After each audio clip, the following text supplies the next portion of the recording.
اچھا، سوال میرا یہ ہے کہ جب ہم چھوٹے تھے، نوجوان تھے، تو رشیا نے افغانستان میں انٹری دی. سوچتے تھے رشیا افغانستان کیا کرنے آیا ہے. ہوا، ٹوٹ گیا، چلا گیا. اسلام کی فتح ہوئی، افغانستان آزاد ہوا. امریکہ نے اپنے قدم جمائے، وہ رشیا میں آیا. پھر پبلک سوچتی رہی بھائی امریکہ افغانستان میں کیا کرنے آیا ہے. امریکہ بھی چلا گیا. دوبارہ اسلام کی فتح ہوئی، افغانستان آزاد ہو گیا. اب ایک نئی حکومت بننے جا رہی ہے.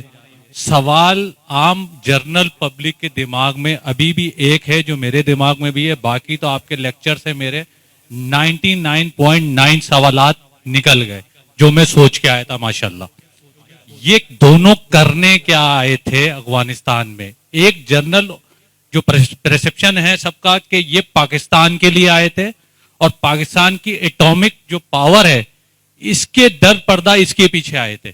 آپ کا نظریہ اس بارے میں کیا ہے؟ بہت اچھا سوال ہے،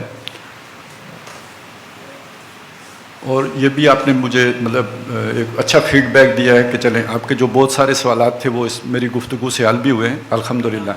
میں اللہ کا شکر ادا کرتا ہوں، آپ کا بھی شکریہ کہ آپ نے اس کا اظہار کیا. جو بات آپ نے پوچھی ہے، میرا خیال یہ ہے کہ دیکھیں جو بھی دنیا میں سپر پاور بننے کے لیے اور اپنی سپر پاور کی حیثیت کو برقرار رکھنے کے لیے اہم جگہوں کے اوپر آپ کی پریزنس ضروری ہوتی ہے، یعنی وہ آپ کی پوزیشن وہاں کی ضروری ہوتی ہے. اسٹریٹجیکلی آپ جب دیکھیں گے تو دنیا کے روٹس، تجارتی روٹس ہوں یا یہ کہ جو بھی آپ نے معدنیات کی نقل و حمل کرنی ہے، پیٹرولیم کی نقل و حمل کرنی ہے، تو اس کے روٹس آپ کے خطرے سے یا کسی بھی تھریٹ سے پاک اور آزاد ہونے چاہیے. تو اس میں چند ممالک ہیں کہ جہاں پہ آپ کی موجودگی اور آپ کی پریزنس آپ کے لیے یقینی بناتی ہے، بھائی آگے سے ذرا ہٹنا پلیز، آپ کے لیے یقینی بناتی ہے کہ آپ کی سپلائی لائن کو کوئی خطرہ نہیں ہے. تو ان میں عرب ممالک بھی ہیں شامل. یہ جو ابھی آپ کا یہ سی پیک روٹ ہے جی، تو یہ یہ چیزیں ہوتی ہیں آپ کو عالمی طاقت کی حیثیت سے برقرار رکھنے کے لیے ضروری. آپ ایک چھوٹے نقشے پہ دیکھیں نا، تو جب نبی صلی اللہ علیہ وسلم کی بعثت ہوئی ہے تو جو اس وقت ایسٹ ویسٹ ٹریڈ تھی وہ قریش کے پاس تھی. یعنی جتنا سامان ویسٹ سے آئے گا وہ شام میں اترے گا. یہ نہر سویز تو تھی نہیں، تو شام میں اترے گا. وہاں سے خشکی کے راستے وہ یمن آئے گا، اور یمن سے وہ ایسٹ میں جائے گا، اور ایسٹ سے جو آئے گا وہ خشکی کے راستے شام جائے گا اور وہاں سے ویسٹ کو جائے گا. اس پہ مونوپلی قریش کی تھی، اور یہ مونوپلی طاقت کے بل پر نہیں تھی، یہ مذہبی ایکسپلائٹیشن کی بنیاد پر تھی. خانہ کعبہ ہے، وہاں 360 بت ہیں، وہ کس کے ہیں؟ وہ یہ جتنے قبائل آباد ہیں نا ان کے خدا ہیں، وہ وہاں رکھے ہوئے ہیں. ان خداؤں کے خدمتگار قریش ہیں. بدلے میں ان کا قافلہ موو کرتا ہے تو اس کی آؤ بھگت ہوتی ہے، اسے کوئی لوٹتا نہیں ہے. باقی میں اور آپ تجارت کی کوشش کریں گے تو بتہ مانگیں گے، 10 باتیں ہوں گی، لیکن وہ پیروں کا قافلہ ہے اسے کوئی کچھ نہیں کہتا ہے، خداموں کا قافلہ اسے کوئی کچھ نہیں کہتا، لہذا ان کی مونوپلی ہے. تو وہ سارے روٹس ان کے لیے کلیئر ہیں. مدینے میں جب حضور صلی اللہ علیہ وسلم آ گئے تو وہ روٹ خطرے میں چلے گئے. ٹھیک ہے، اسی طرح یہ سارے روٹ کلیئر رکھنا یہ سپر پاور کی ضرورت ہوتی ہے. روس کا آگے بڑھنے کا مقصد یہ تھا کہ وہ امریکہ کا اثر و رسوخ ختم کر دے گا اس علاقے پہ اپنا وہ تسلط جما کر، اور امریکہ کی ضرورت تھی کہ وہ تسلط نہ جما سکے. ٹھیک ہے، اس لیے وہ پراکسی ان کی اس میں ہم استعمال ہو گئے. یہی معاملہ امریکہ کا تھا، کنٹینمنٹ آف چائنا.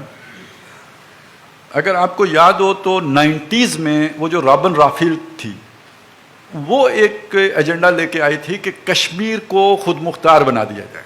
یہ کشمیر کو خود مختار بننے کا مطلب ہے کہ امریکہ نے آ کے وہاں بیٹھنا تھا، اور اس نے پھر یہ سارا جو ہے نا وہ کرنا، وہ نہیں ہو سکا. کہتے یہ ہیں کہ انڈیا اور پاکستان نے مل کے جوائنٹلی امریکہ کا یہ منصوبہ ناکام ہے.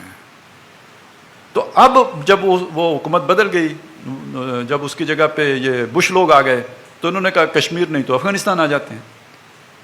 وہ وہاں آ گئے. اب 20 سالوں کے بعد انہیں وہاں سے بھی نکلنا پڑ گیا. میرے حساب میں امریکہ اس وقت زخمی کتا کہیں یا شیر کہیں اس کیفیت میں ہے. یہ صرف اتنا مسئلہ نہیں ہے کہ اسے 20 سال کے بعد شکست ہوئی ہے، یہ اسٹریٹجیکلی بہت اہم بات ہے.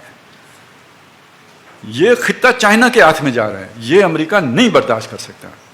اور میری اس بنیاد پر پریڈکشن یہ ہے کہ اگر انڈیا نے ہوش کے ناخن نہ لیے اور انہوں نے اسی طرح پاگل مسلط کیے رکھے جیسا کہ مودی اینڈ کمپنی ہے، تو وہ امریکہ بڑی آسانی سے انہیں پاکستان کے ساتھ جنگ پر آمادہ کرے گا۔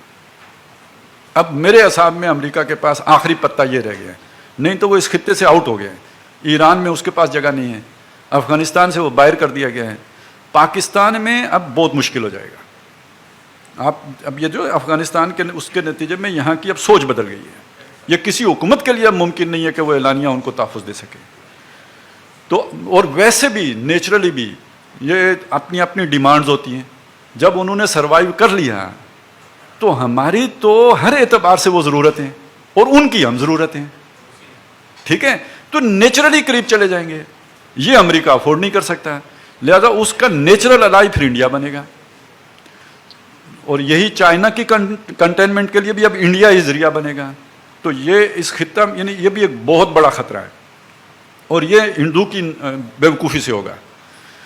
جو استعماری طاقتیں ہوتی ہیں وہ ہمیشہ آپ کو استعمال کرتی ہیں، یہ تو اب ہندو کی قیادت کو سوچنا چاہیے کہ وہ نہ استعمال ہوں، اور اگر وہ ہوئے تو تباہی ہے خطے کی، اور الٹیمیٹلی وہ ختم ہوں گے کہ جہاں امریکہ نہیں قدم جما سکا اس خطے میں آ کے تو انڈیا کیا کر لے گا، تو یہ ان کی تباہی ہوگی۔ ہمیں تو ہم ان کو بھی اچھے مشورہ یہی دیں گے کہ وہ امریکہ کا وہ نہ بنے ٹٹو اور ان کے کھیل کا حصہ نہ بنے۔ تو یہ مجھے تو یہ لگتا ہے سر۔